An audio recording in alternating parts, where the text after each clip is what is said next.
Welcome to the Banker Lamp. Please enjoy the video. In this video, I will explain how to replace rear brake pads on a Toyota RAV4. First, gather all necessary tools, including a jack, lug wrench, and a C-clamp. Next, safely lift your vehicle and secure it on jack stands. Always prioritize safety. Then, remove the rear wheel to gain clear access to the brake caliper and rotor. This preparation ensures a smooth and efficient process. Now, let's get to the removal process. Begin by locating and loosening the two caliper guide pin bolts, usually 14 mm or 17 mm. Once loosened, carefully remove the brake caliper from the rotor.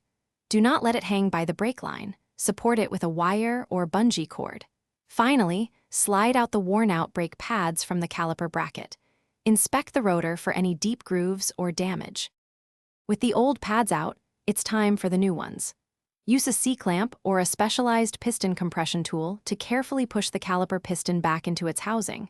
This creates space for the thicker new pads.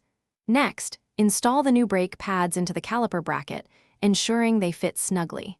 Finally, slide the caliper back over the rotor and tighten the guide pin bolts to the manufacturer's specifications.